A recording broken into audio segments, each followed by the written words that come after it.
तो जय हिंद साथियों, स्वागत है आप सभी का प्रयागराज फिजिकल एकेडमी की इस ऑनलाइन संस्था प्रयागराज रोजगार एजुकेशन पे।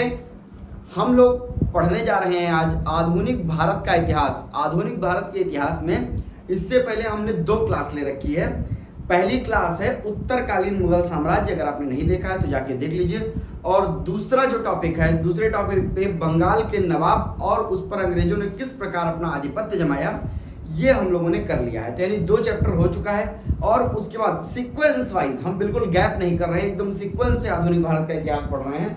इसके बाद अब हम पढ़ने जा रहे हैं आज भारत में यूरोपीय व्यापारिक कंपनियों का आगमन, यानी व्यापारिक कंपनियां किस रूप में आई भारत में और उन्होंने क्या क्या डेवलपमेंट अलग अलग जगहों पर किए, या उनकी व्यापारिक जो चौकियां थी, जो फैक्टर होते थे, जिसे फैक्ट्री कहते थे, वो कहाँ कहाँ स्थापित की गई, इसके विषय में हम लोग कंप्लीट डिस्कशन करेंगे।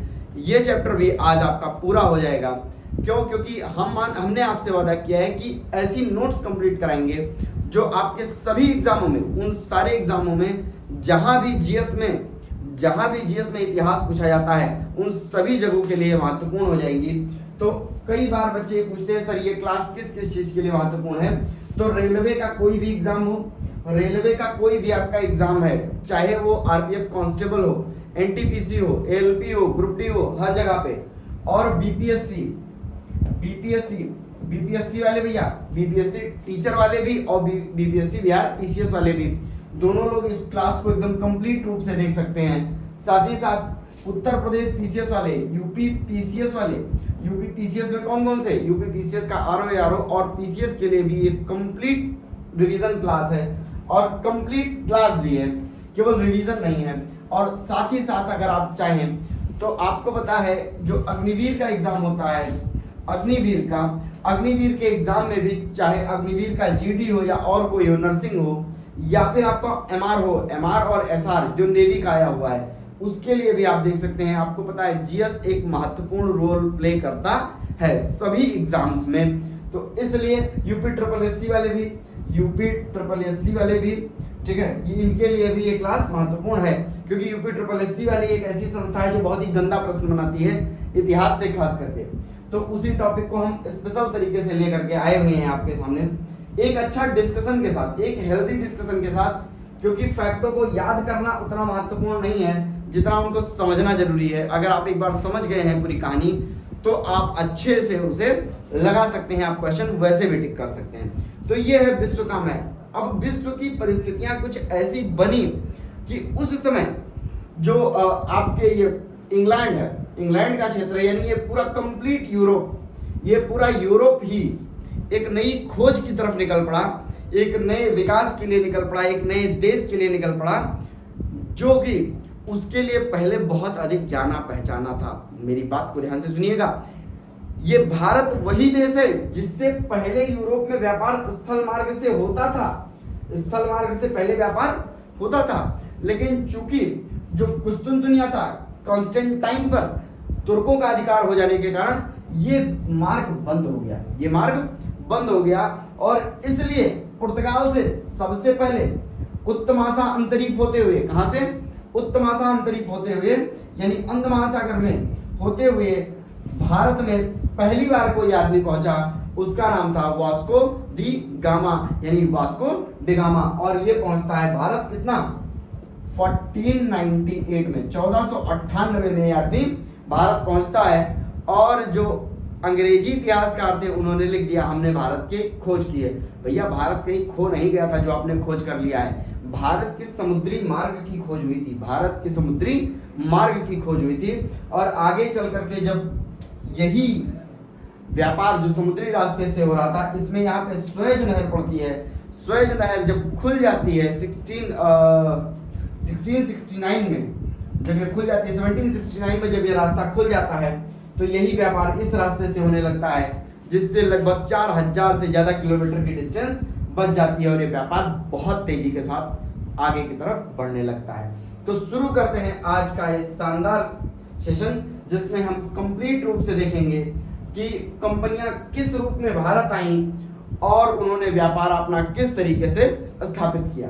अब ये जो क्रम आपके सामने लिखा गया है, ये क्रम स्थापना का है, ये कंपनियां हैं और ये स्थापना वर्ष है। क्या है? स्थापना वर्ष है।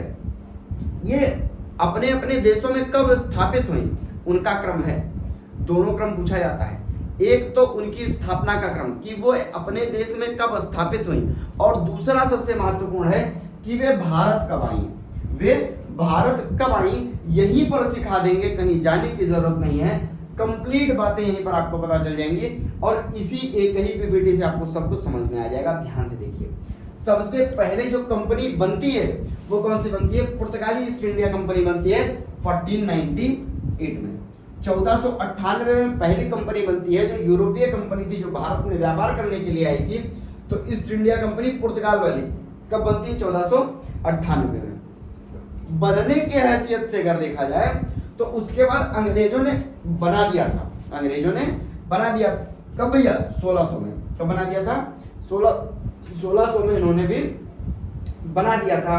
जबकि डच ईस्ट इंडिया कंपनी जो है वो ईस्ट इंडिया कंपनी के बाद बनी है। जो इंग्लिश ईस्ट इंडिया कंपनी थी उसके बाद इसकी स्थापना होती है 1602 में। और इसी तरीके से डेनिश ईस्ट इंडिया कंपनी, जो डेनिश थे, ये कब बनाते हैं? 1616 में।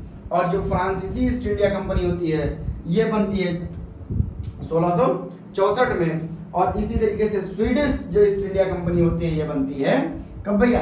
1731 में।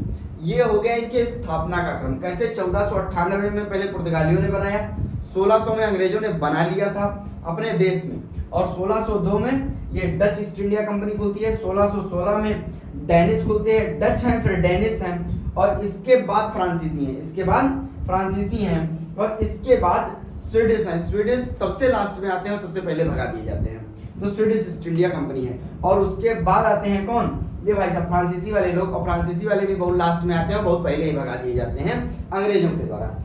ये था क्या? उनकी स्थापना का क्रम। भारत वो कब आए? तो इस क्रम को सजाने के लिए ऐसा इसमें से कोई डेट स्पेशल नहीं पूछी जाएगी, बस क्रम पूछा जाएगा कि वो इंडिया आए कब। तो इंडिया जब आए तो पहले तो पुर्तगाली आए, ये सही है, फिर अंग्रेज नहीं आए, फिर डच आए हैं, फिर डच आए हैं, पुर्तगाली आए हैं, फिर डच आए हैं, फिर डेनिश आए हैं, फिर अंग्रेज आए हैं। क्या आए हैं? अंग्रेज आए हैं, और फिर डेनिश आए हैं। कौन आया है? डेनिश आया है, फिर फ्रांसीसी, फिर स्वीडिश। तो आने के क्रम में सिर्फ इतना पलट दो, डच पहले आ गए थे और अंग्रेज बाद में आए हैं। अंग्रेज कब आते हैं? 1608 में आते हैं। 1608 में पहली फैक्ट्री इंडिया में वे लगा देते हैं और ये बाद में आते हैं। पहले 1602 में मछलीपट्टनम के पास में ये जो डच थे इन्होंने पहले अपनी कंपनी खोल दी थी। बाकी सबका स्थापना आने का क्रम यही है। तो स्थापना क्रम में अगर हम लोग देखें तो पहले पुर्तगाली हैं, फिर अंग्रेजी हैं, फिर डच है, फिर डेनिश है, और फिर फ्रांसीसी हैं, और फिर स्वीडिश हैं। लेकिन अगर आने का क्रम देखा जाए तो यही पलट जाएगा, बस इतनी सी बात थी। आगे चलते हैं। अगर ठीक से देखें तो अब समझ में आएगा कि ये क्या चीजें थी। थोड़ा सा ये तो जान लो, जो लोग पहली बार देख रहे हो इतिहास का ये चैप्टर, वो ये जान लीजिए कि ये जो ईस्ट इंडिया कंपनी थी ना, ईस्ट इंडिया कंपनी थी, इसका पूरी दुनिया पे कभी सिक्का चलता था। कहा जाता था कि अंग्रेजी ईस्ट इंडिया कंपनी था, यानी अंग्रेजी ईस्ट इंडिया कंपनी जो है, यानी अंग्रेज सरकार जो है, यानी ब्रिटेन की सरकार जो है, ब्रिटेन की सरकार का विश्व के मैप पर कभी सूर्यास्त नहीं होता था। यानी उनके देश में हमेशा सूर्योदय ही रहता था, क्योंकि उनका देश इतना बड़ा था, पूरे ग्लोब पर तो उन लोगों ने कब्जा कर रखा था। तो जब हमारे यहाँ सूर्यास्त होता था तो वहाँ दिन निकल आता था, हमारे यहाँ दिन निकलता था तो उनके यहाँ सूर्यास्त हो जाता था। तो ब्रिटिश साम्राज्य में कभी सूर्यास्त नहीं होता था, पूरे दुनिया में इनका सिक्का चलता था। और आज वो देश जिसने पूरी दुनिया पर राज किया था, आज वो अपना सिक्का लेकर के अपने घर में बैठे हुए हैं, क्योंकि डॉलर पूरी दुनिया में चल रहा है। वो अपना पाउंड अपने घर में लेकर बैठे हुए हैं, ज़्यादा मान्यता नहीं है। भले ही तो बहुत महान हो गए तो हो गए, लेकिन आज उनका सिक्का खत्म हो चुका है। तो सारी कहानियां समय के साथ खत्म हो जाती हैं, इस बात का हमेशा ध्यान रखना चाहिए। हमेशा ना तो कोई कहानी रहेगी, ना ही किसी की जवानी रहेगी, और ना ही हमेशा आप ऐसे ही तरोताजा रहेंगे। इसलिए अभी समय है, अभी पढ़ लीजिए, कंप्लीट कर लीजिए सिलेबस, क्योंकि जैसे जैसे समय निकलता जाएगा आपके पढ़ने की क्षमता भी कम होती जाएगी, और आप किसी चीज़ को ग्रैब भी उतनी तेजी के साथ समझ भी नहीं पाएंगे। इसलिए समय रहते ही सारी चीज़ों को कंप्लीट कर लीजिए। और फिर शुरू करते हैं भारत आने का अंग्रेजों का ये क्रम यूरोपीय कंपनियां किस तरीके से आना शुरू करती हैं।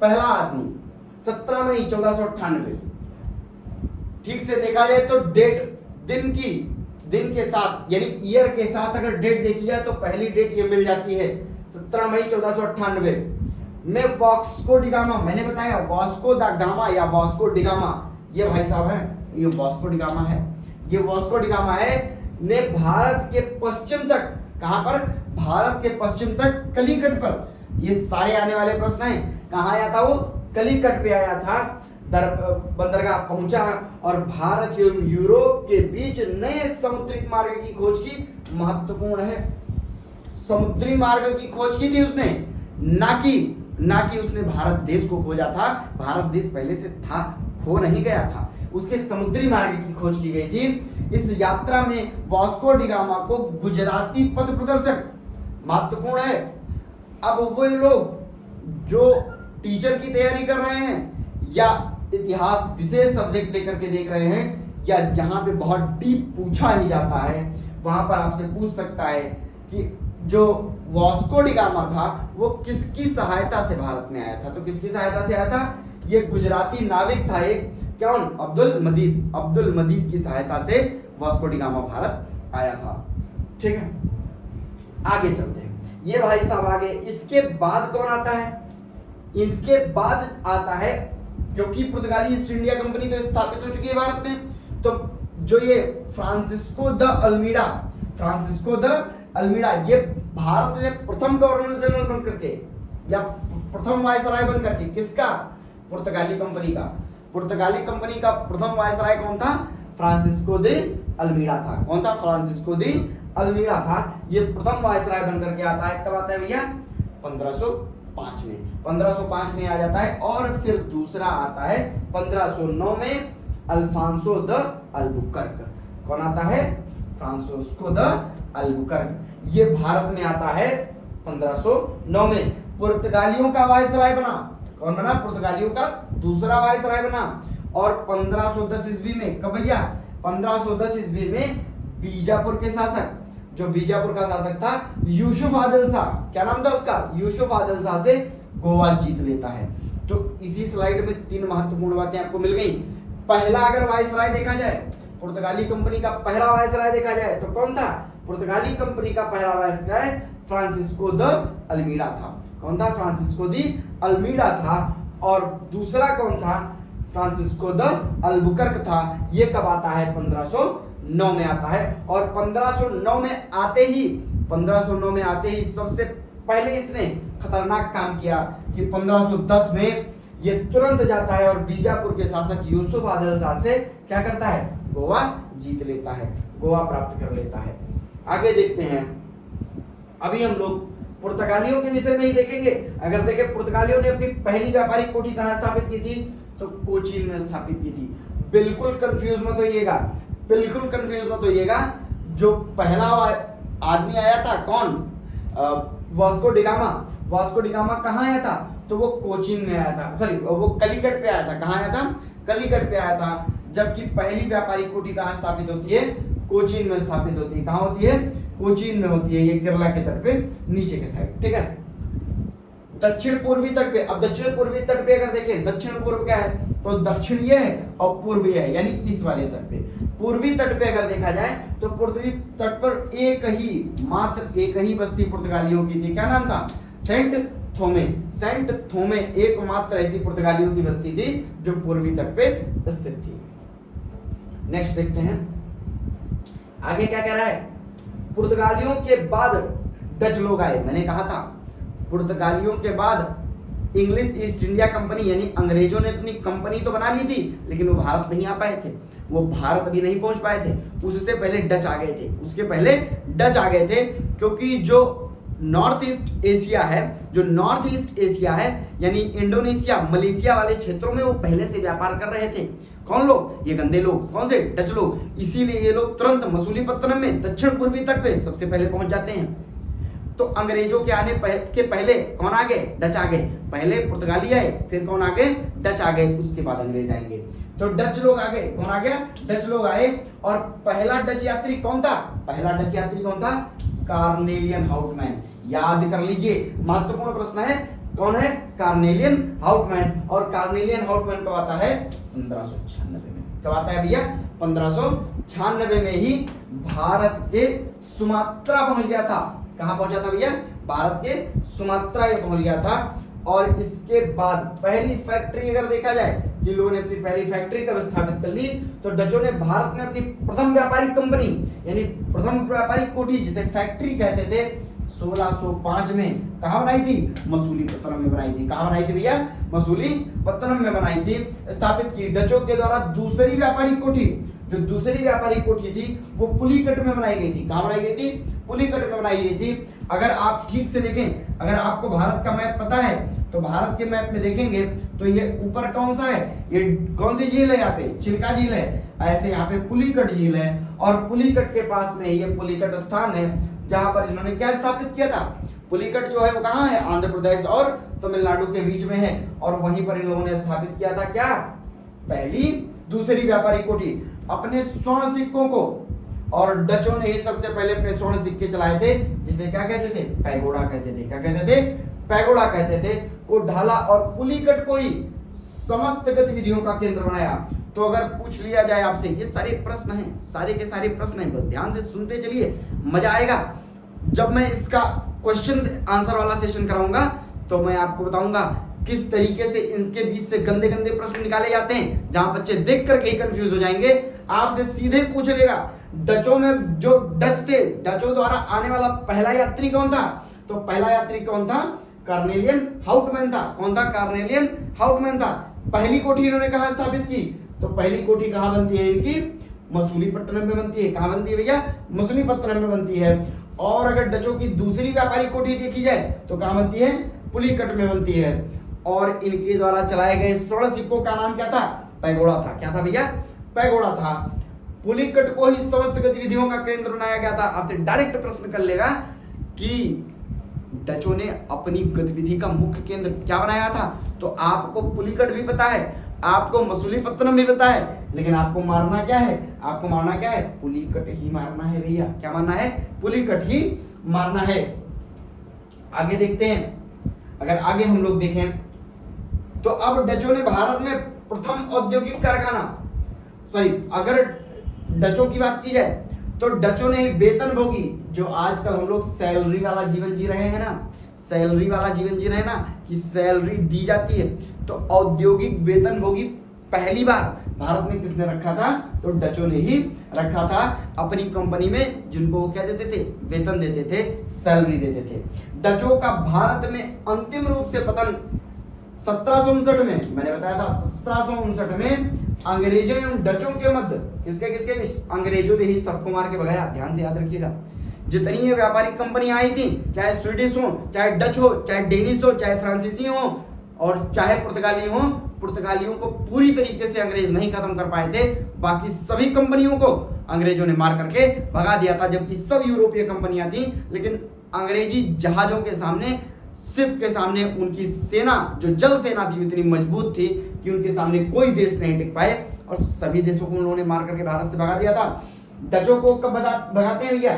तो 1759 में। कब? 1759 में, बेदारा के युद्ध में। कौन से युद्ध में? बेदारा का युद्ध होता है 1759 में अंग्रेज और डचों के मध्य, जिसमें अंग्रेज डचों को हरा करके भारत से भगा देते हैं कि तुम निकल लो बेटा, अब हम यहाँ रहेंगे। इसके बाद देखते हैं, तो डचों की कहानी तो खत्म हो गई। पुर्तगालियों की कहानी तो आपको पता ही है, गोवा के अंतिम विलय के साथ ही खत्म होगी। गोवा के अंतिम विलय के साथ ही खत्म होगी, तो पुर्तगाली तो लास्ट तक रहेंगे। आगे देखते हैं। अब ये देखो, जो हमारे पीछे फोटो बनी हुई है, ये हेमन जी, इनसे बात करो। ये कौन है?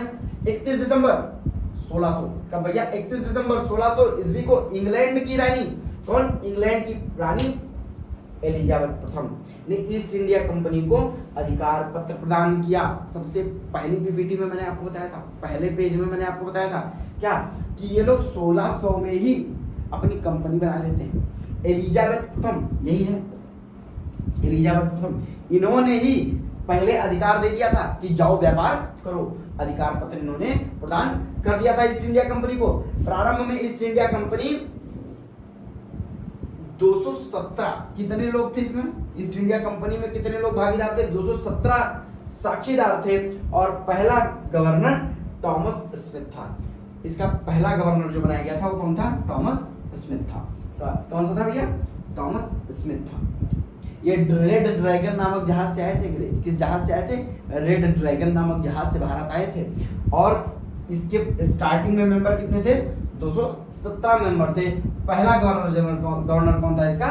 थॉमस स्मिथ था। और यही वही जिन्होंने क्या बनाया था? यही कंपनी बनाई थी, इनकार पत्र दी थी कि जाओ लूटो खाओ। आगे देखते हैं क्या है। ये देखो एक नया आदमी आ गया।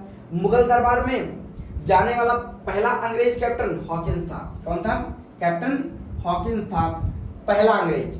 कौन सा? मुगल दरबार में। मुगल दरबार में एंट्री करने वाला पहला आदमी कौन था? कैप्टन हॉकिंस था, जो जेम्स प्रथम का, किसका? जेम्स प्रथम का राजदूत था। और जेम्स प्रथम कौन थे? ये यही है, एकदम पतली वाली पैंट पहनी है, देख लो, ठीक है, पतली वाली पैंट पहने, यही आदमी है जेम्स प्रथम। और इन्हीं का क्या था?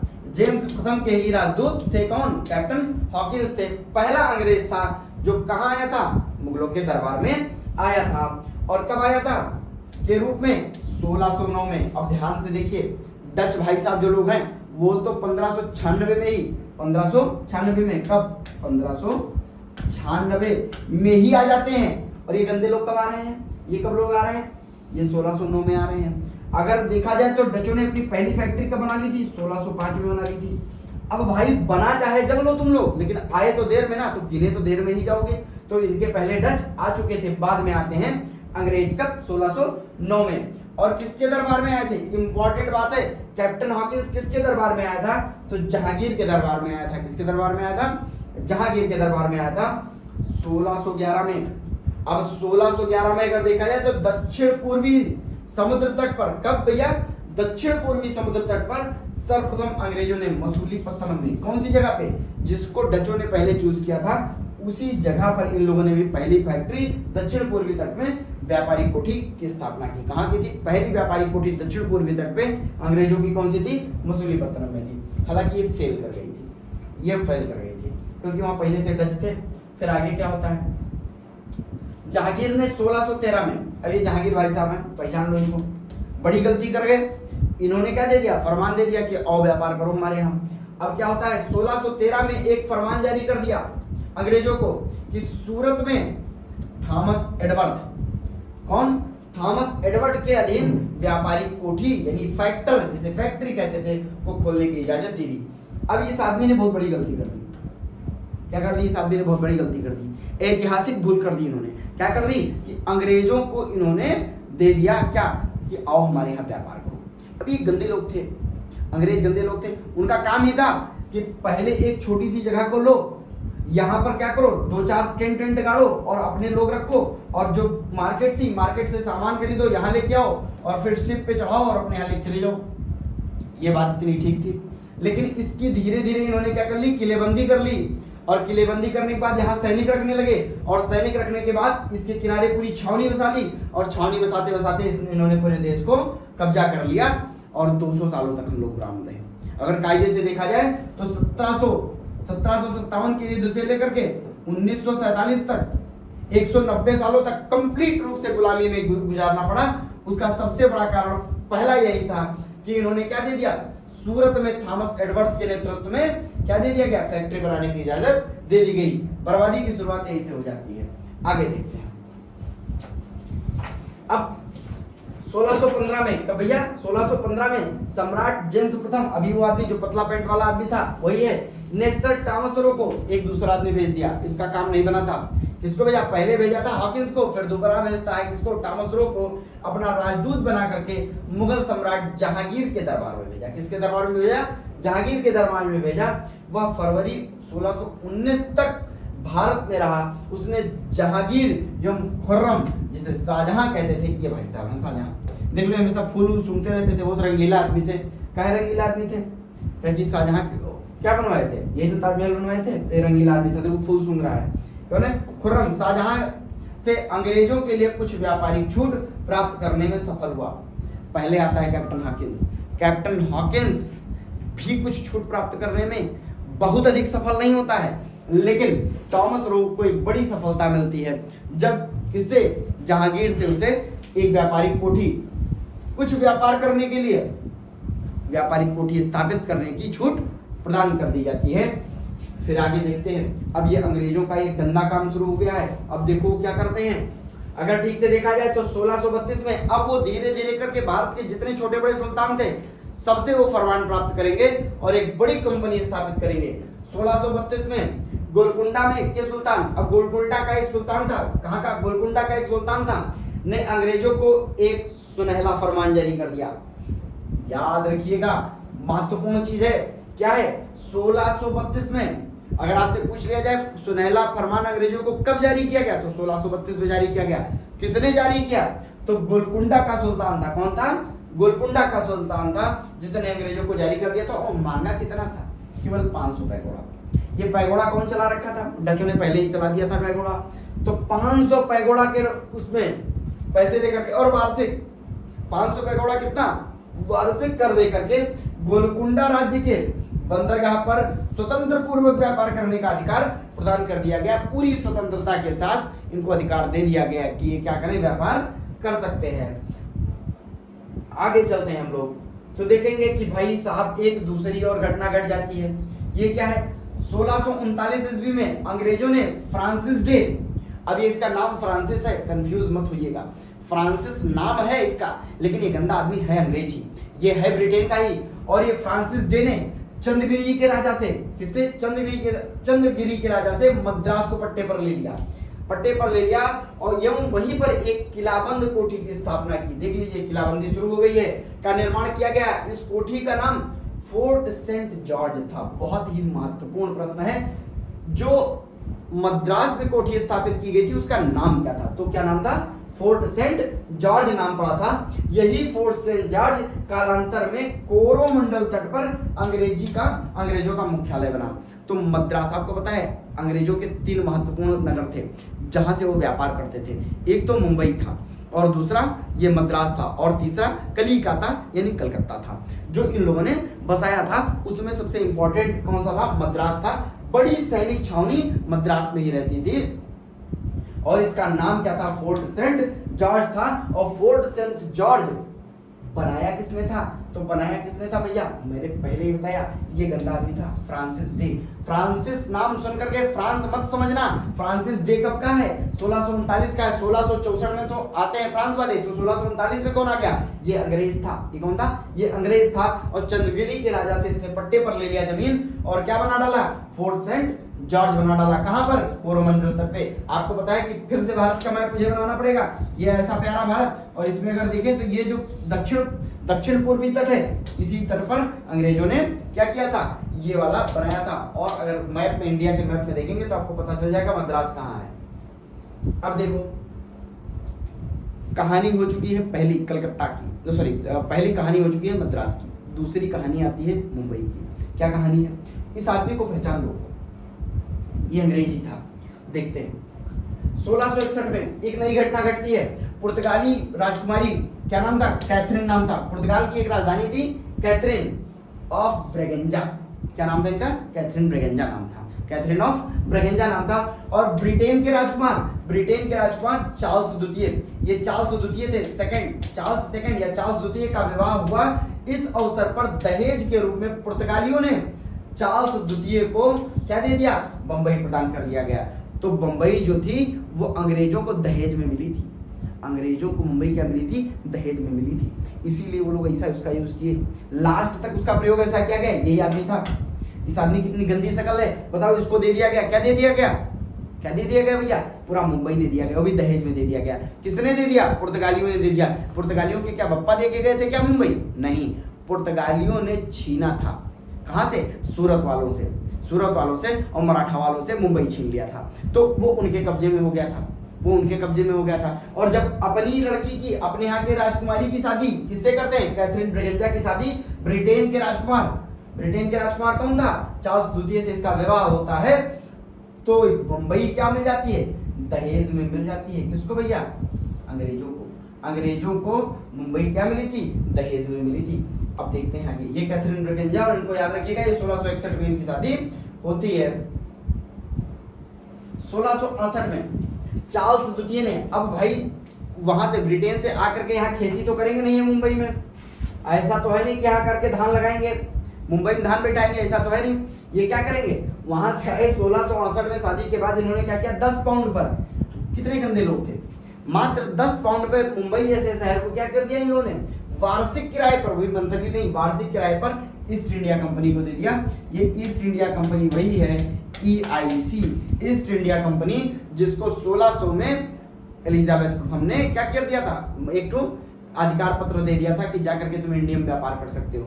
ये वही वाली कंपनी है। इस कंपनी को 10 पाउंड दे करके इन्होंने उधार पे दे दिया, उस पे दे दिया, ब्याज पे दे दिया कि तुम ले जाओ काम करो। 1687 में, तो भैया 1687 में अंग्रेजों ने पश्चिमी तट पर, अब पश्चिमी तट पर डेवलपमेंट स्टार्ट हुआ है, मुख्यालय को सूरत से हटा करके क्या बना दिया, मुंबई बना दिया। कब मिलता है, ध्यान से देखिए, 1668 में इनको मुंबई मिलती है और 1687 में लगभग 20 सालों बाद ये क्या करते हैं, 21 सालों बाद मुंबई को अपना हेडक्वार्टर बना लेते हैं। अब मुंबई एक बड़ा शहर बन चुका था। थोड़ा सा इसको देख लेते हैं, ये जो छुटा हुआ है, बंगाल के शासक शाह शुजा ने, अब देखो शाह शुजा के विषय में इसके पहले आप लोग पढ़ चुके हो।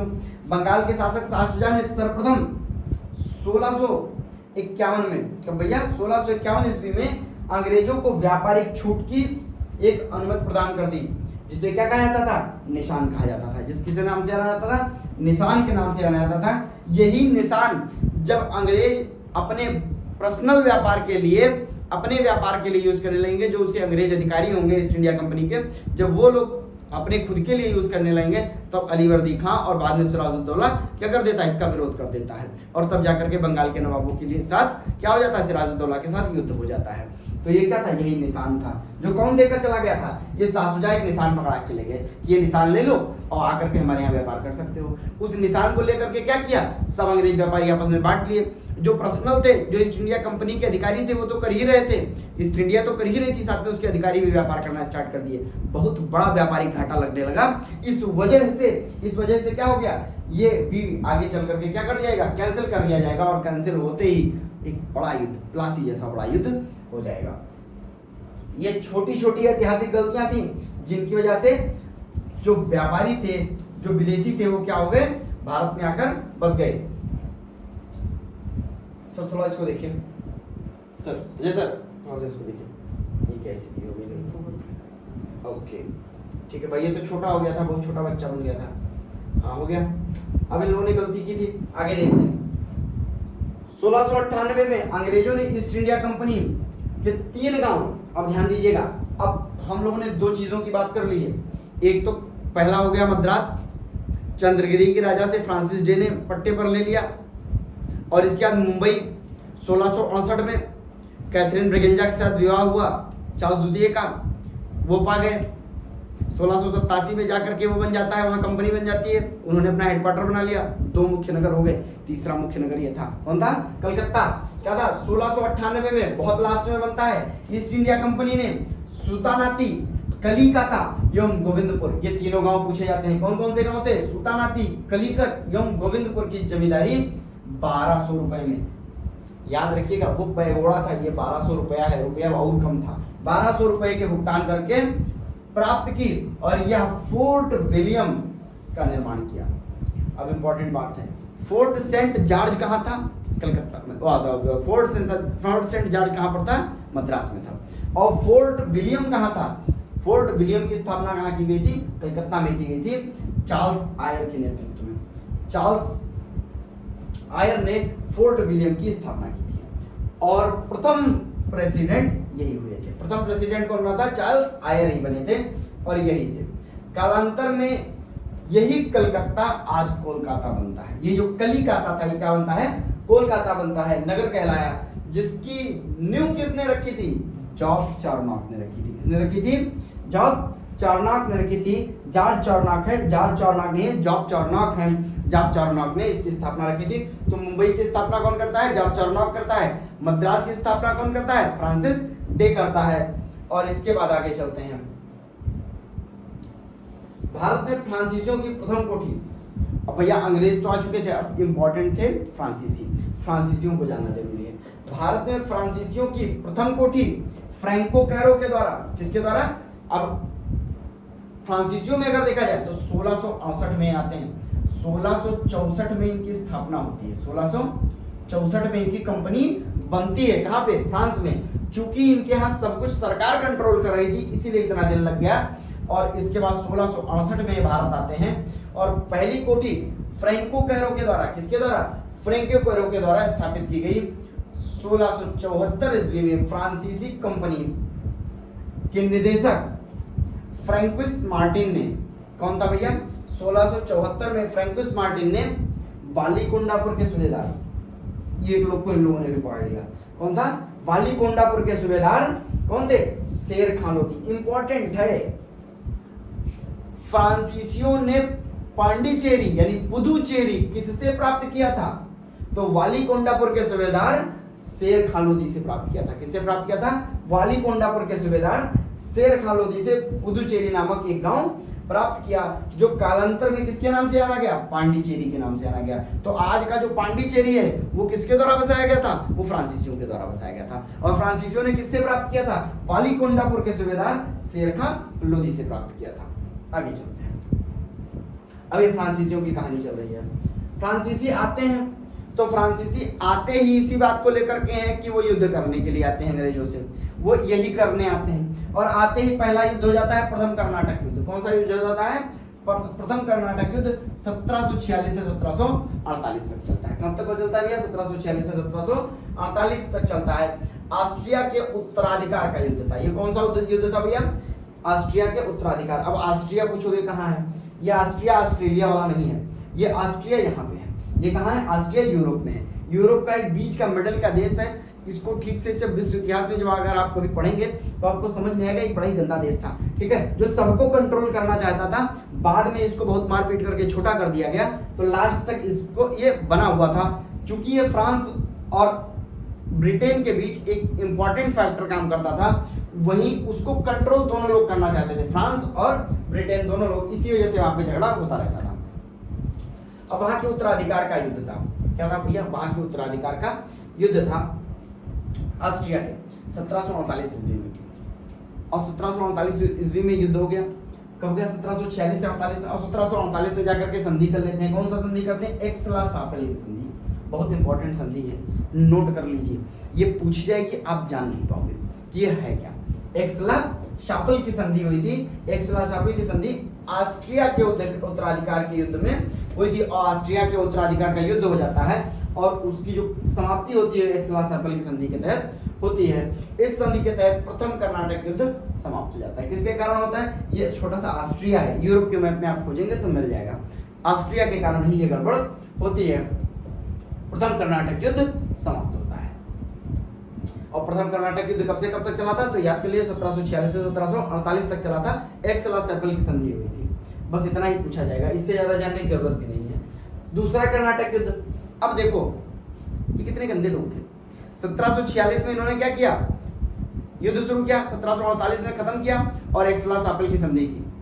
49 में फिर लड़ने आ गए। 6 महीना में नहीं बीता, फिर से लड़ने आ गए। क्या? 1749 से 1754 तक, 1749 से 1754 तक ये युद्ध चला। इस युद्ध में फ्रांसीसी गवर्नर डुप्ले, कौन लड़ रहा था? अगर द्वितीय कर्नाटक युद्ध देखा जाए तो कौन था? डुप्ले था। कि हार हुई। डुप्ले क्या हुआ? हार गया। और उसे कहां बुला लिया गया? वापस फ्रांस बुला लिया गया। क्योंकि फ्रांस में कैसी सरकार थी? सरकारी सत्ता थी, सब कुछ गवर्नमेंट के हाथों में था, इसलिए इसको वापस बुला लिया गया। और उसकी जगह पर गोंडेहू को, इंपॉर्टेंट है, डुप्ले की जगह पर गोंडेहू को भेजा गया था, को भारत अगला फ्रांसीसी गवर्नर बना करके भेजा गया। पांडिचेरी की संधि, अब ध्यान से सुनिएगा, द्वितीय कर्नाटक युद्ध में कौन सी संधि होती है? पांडिचेरी की संधि होती है। कब होती है? तो जनवरी 1755 में होती है। कब होती है भैया? जनवरी 1755 में होती है। और इसी संधि के साथ युद्ध विराम फिर से हो गया। युद्ध विराम फिर से हो गया। तो दो युद्ध आपने देखा। प्रथम कर्नाटक युद्ध कब था? प्रथम कर्नाटक का युद्ध कब था? 46 से 48 तक चला। 48 में एक्स-ला-शापेल की संधि होती है। ऑस्ट्रिया के उत्तराधिकार के कारण गड़बड़ होता है, युद्ध खत्म हो जाता है। एक साल नहीं बीतता है, फिर ये लोग जंग के मैदान में मिलते हैं। कब? 1749 में। और 1749 से 1754 तक ये युद्ध चलता है। इस युद्ध में भी ये लोग गड़बड़ करते हैं। एक साल बाद फिर से संधि होती है और जनवरी में ही हो जाती है। कब? 1755 में। और 1755 में कौन सी संधि होती है? पांडिचेरी की संधि होती है। कौन सी संधि होती है भैया? पांडिचेरी की संधि होती है। इस युद्ध में इंपॉर्टेंट बात यह है कि डुप्ले हार जाता है, जो फ्रांसीसी गवर्नर डुप्ले रहता है वो हार जाता है, उसको बुला लिया जाता है और जगह कौन भेजा जाता है, कोंडे को भेजा जाता है। आगे की कहानी देखते हैं। आगे की कहानी में क्या है, कर्नाटक का तीसरा युद्ध, मतलब एक हद होती है इन गंदे लोगों की, फिर संधि की, फिर युद्ध करने आ गए एक साल के अंदर। 1756 से 1763 तक ये यही नियत बांध करके ही इंडिया में आए थे कि यहाँ से और हम अपना बदला वहां लेंगे, यूरोप में लेंगे, और ये अंग्रेजों से बदला लेते लेते खत्म हो जाएंगे, समाप्त हो जाएंगे, और यहाँ भारत से पूरी तरीके से बोरिया बिस्तर लेकर के निकल लेंगे फ्रांसीसी। 1756 से 1763 के बीच में युद्ध हुआ, तृतीय कर्नाटक युद्ध। 1756 में शुरू हुए सप्तवर्षीय युद्ध, ये इसे ही सप्तवर्षीय युद्ध कहते हैं, तृतीय कर्नाटक युद्ध को का एक ही अंश था। पेरिस की संधि होने पर यह युद्ध समाप्त हो गया। क्या हुआ, पेरिस की संधि के साथ ये युद्ध समाप्त हो गया। प्रथम कर्नाटक युद्ध में एक्सला-सेपल की संधि, द्वितीय कर्नाटक युद्ध में पांडिचेरी की संधि, तृतीय कर्नाटक युद्ध में पेरिस की संधि होती है और यह भी युद्ध समाप्त हो जाता है। 1760 ईस्वी में अंग्रेजी सेना सर आयरकूट के नेतृत्व में वांडीवास की लड़ाई में फ्रांसीसियों को पूरी तरह पराजित कर देती है। 1760 में, कब भैया, 1760 में, 1763 में इधर हुआ है। 1760 में पहले वांडीवास का युद्ध, तो वांडीवास का युद्ध दो लोगों के बीच हुआ था, किसके किसके, अंग्रेजों और फ्रांसीसियों के बीच हुआ था। तो फ्रांसीसियों को बुरी तरीके से हरा करके किसने हराया था, सर आयरकूट ने। आयरकूट ने बुरी तरीके से मारा और इनको भी भगा दिया कि तुम भी जाओ, रहेंगे तो सिर्फ हम ही रहेंगे। देखते हैं आगे, देखते हैं 1761 में अंग्रेजों ने पांडिचेरी को फ्रांसीसियों से छीन लिया था, क्योंकि युद्ध चल रहा था कौन सा, तृतीय कर्नाटक युद्ध। और तृतीय कर्नाटक युद्ध में ही अंग्रेज क्या प्राप्त कर लेते हैं, अब फ्रांसीसियों से पांडिचेरी, क्योंकि पांडिचेरी की स्थापना किसने की थी, फ्रांसीसियों ने की थी। किसने की थी, फ्रांसीसियों ने की थी। तो फ्रांसीसियों ने अगर की थी तो उनसे छीन लिया गया क्या, पांडिचेरी। 1763 में हुई पेरिस की संधि के द्वारा अंग्रेजों ने चंद्रनगर को छोड़ करके शेष अन्य प्रदेश लौटा दिए, जो 1749 ईस्वी तक फ्रांसीसियों के कब्जे में थे। यानी 1761 में जो पांडिचेरी लिया गया था वो 1763 में अंग्रेजों ने वापस कर दिया, लो ले जाओ, चंद्रनगर को छोड़ करके। चंद्रनगर नहीं दिया था। ये प्रदेश भारत की आजादी तक फ्रांसीसियों के कब्जे में रहा। कौन सा क्षेत्र, जो क्षेत्र दे दिया गया था अंग्रेजों को, जो फ्रांसीसियों को अंग्रेजों ने दे दिया था, वो आजादी तक इनके हाथ में रहा। बहुत छोटा सा क्षेत्र था, कोई बहुत बड़ा क्षेत्र नहीं था, और वो था यही पांडिचेरी। कौन सी जगह थी, पांडिचेरी थी, जो लास्ट में फ्रांसीसियों के हाथों में थी। बाकी जगह फ्रांसीसियों से छीन करके इनको इसे यहाँ से भगा दिया गया और इनसे कसम खिलवाई गई, इनको बैठा करके टेबल पर कसम खिलवाई गई कि तुम लोग यहाँ पर रहोगे ना तो तुम लोग चुपचाप केवल व्यापार करोगे। क्या करोगे, व्यापार करोगे। यहाँ के राजनीतिक जीवन में हस्तक्षेप किए ना तो काट छील दिए जाओगे, काट छील करके तुम्हें भगा दिया जाएगा। चलिए आगे देखते हैं। मैंने पहले ही बताया था भारत में आने वाला पहला अंग्रेजी जहाज क्या था, रेड ड्रैगन था। इसी जहाज से अंग्रेज आए थे, देख लीजिए, ये इसी जहाज से अंग्रेज आए थे, ये रेड ड्रैगन से आए थे। और गेराल्ड ओंगियार 1659 से 1677 ईस्वी तक सूरत का प्रेसिडेंट एवं बंबई का गवर्नर रहा। इसी ने बंबई शहर की स्थापना थी। एक चीज छूटा जा रहा था, क्या आपने बता दिया कि सर कलकत्ता की स्थापना किसने की, कलकत्ता की स्थापना किसने की, उसकी मद्रास की स्थापना किसने की, तो बंबई की स्थापना भी देखो हम बता के जा रहे हैं भाई। क्या बताए हैं, बंबई की स्थापना किसने की थी, बंबई की शहर की स्थापना गेराल्ड ओंगियार ने की। किसने की थी, गेराल्ड ओंगियार ने की थी। ये कब से, 1669 से 1677 तक कहाँ का, सूरत का प्रेसिडेंट था। और आपको पता है 1668 में ही अंग्रेजों को क्या प्राप्त होता है, मुंबई प्राप्त होता है।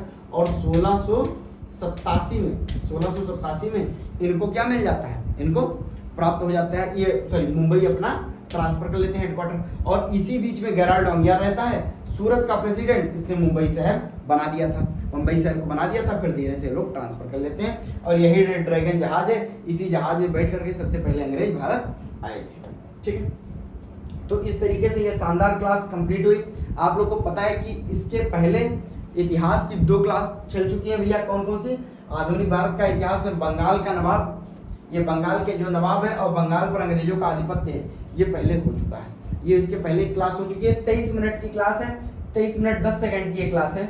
इस क्लास को आप लोग देख लीजिए। इसके बाद भारत के आधुनिक भारत के इतिहास में उससे पहले मुगल कालीन शासक जो थे, एक ही क्लास में सभी एग्जाम का भंडारा, सभी एग्जाम के लिए जितने भी एग्जाम है, जहां भी जीएस पूछा जाता है, हर जगह पर एक क्लास काम आने वाली है। तो इस तरीके से पूरी क्लास को देखने के लिए थैंक यू सो मच। पूरी क्लास में बने रहिए, क्योंकि और आप लगातार इसको अगर देखते हैं, वॉच करते हैं, तो आधुनिक भारत के इतिहास के साथ ही साथ मैंने एक और सेक्शन स्टार्ट कर दिया है। आज वो क्लास पढ़ चुकी होगी, अगर आप देखेंगे तो पढ़ चुकी है। कौन सा भैया? भारत का भूगोल। क्या चुकी है? भारत का भूगोल।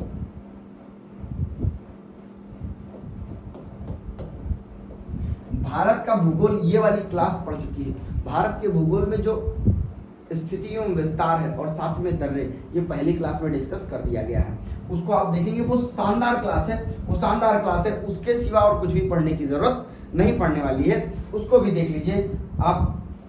अभी चैनल नया बनाया गया है, जैसा मैंने बताया, ये प्रयागराज फिजिकल एकेडमी की ऑनलाइन संस्था प्रयागराज रोजगार एजुकेशन है। क्योंकि उसमें फिजिकल की क्लासेस जाती थी, इसलिए इसे अलग से सिर्फ और सिर्फ किसके लिए? क्लासेस के लिए, जिसमें सिर्फ और सिर्फ पढ़ाई हो, उसके लिए ये संस्था बनाई गई है। तो अब ये चैनल नया है, तो आपके सपोर्ट की ज़रूरत है बहुत ज़्यादा।